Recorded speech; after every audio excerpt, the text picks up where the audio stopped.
영성이 중요하다. 하나님의 사람들은 영성이 있어야 교회를 잘 섬길 수 있다고 하는데요. 영성이 도대체 무엇입니까? 영성이 어떻게 만들어지나요? 방언기도를 하면 영성이 좋은 것입니까? 성경 많이 알면 영성이 좋은 것일까요? 전도를 많이 하면, 선교를 많이 하면 영성이 좋은 겁니까? 아니에요. 부족하지만 제가 성경과 여러 믿음의 선배들과 책들을 통해서 또한 세월이 가면서 점점 더 분명해지는 것이 있습니다. 영성은 자기를 비우는 것, 자기를 부인하는 것에서 나옵니다.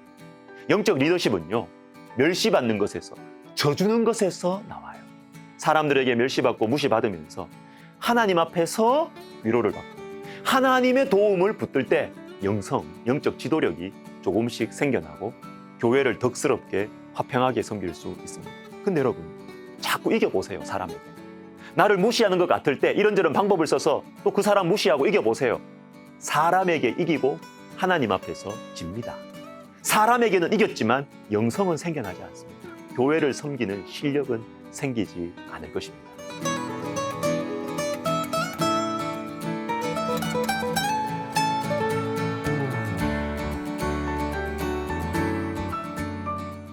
오늘 본문은 로마서 15장 앞부분입니다. 여기에서도 14장과 마찬가지로 신앙 공동체 안에서 서로 하나가 되기 위해서 노력하라고 말씀하십니다. 그런데 여러분, 이것을 권하기 위해서 뭐를 말씀하시느냐? 예수님을 생각하라. 먼저 3절을 보십시오. 그리스도께서도 자기를 기쁘게 하지 아니하셨나니. 믿음이 약한 자, 그래서 하나 되는 것에 방해가 되는 것 같은 그런 사람들, 이들을 품기 위해서는 예수님처럼 자기를 기쁘게 하지 않아야 한다는 것입니다. 자기를 기쁘게 하면 여러분 하나가 못 돼요. 빌립보서 2장이 그걸 잘 보여줍니다.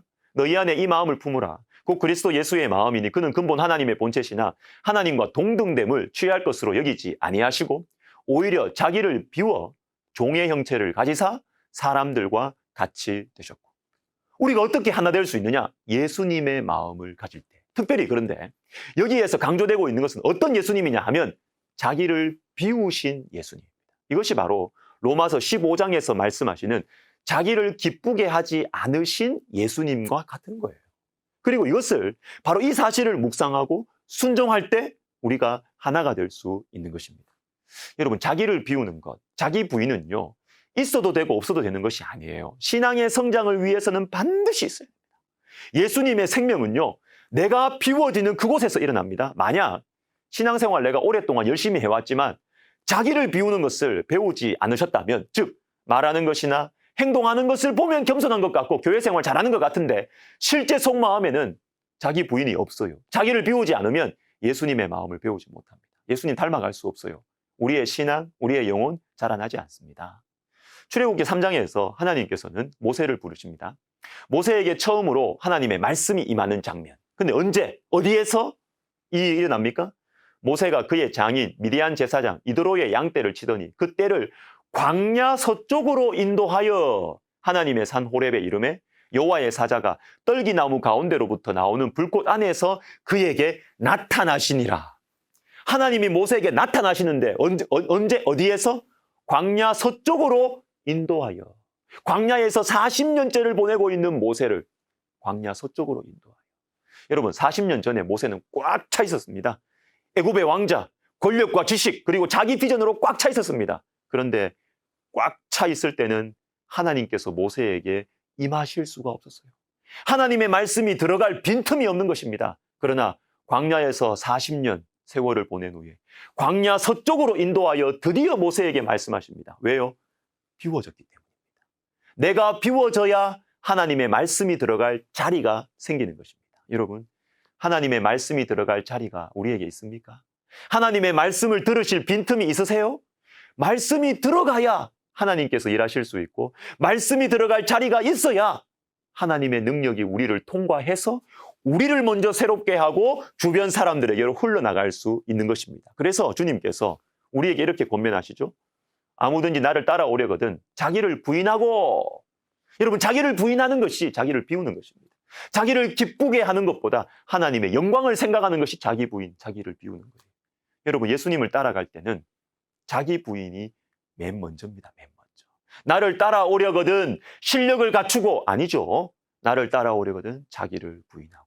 그리고 아무든지 나를 따라오려거든. 실력이 있든 없든, 모든 사람, 인격이 좋든 나쁘든, 모든 사람, 재산이 많든 적든, 지위가 높든 낮든, 아무든지 누구나 예수님을 따르려고 하면 제일 먼저 자기를 부인해야 한다는 것입니다. 예외 없습니다. 아무든지. 마지막으로 마음에 새겨야 할 것이 있습니다. 자기를 비우는 것을 경험하고 중요하게 여기는 사람은요, 기도합니다. 요한계시록 5장을 봅시다. 장로 중에 한 사람이 내게 말하되 울지 말라. 유대지파의 사자 다윗의 뿌리가 이겼으니 내가 또 보니 보좌와 내 생물과 장로들 사이에 한 어린 양이 서 있는데 일찍이 죽임을 당한 것 같더라. 예수님을 소개하는 표현이 두 개 나옵니다. 유대지파의 사자 라이언, 그리고 일찍이 죽임을 당한 어린 양.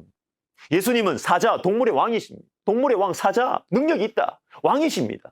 그런데 이 예수님께서 어떻게 일하셨느냐, 어떻게 우리를 구원하셨느냐 하면 일찍이 죽임을 당하신 어린 양. 이게 바로 예수님의 일하시는 방식이고 예수님이 승리하시는 방식이에요. 사자입니다.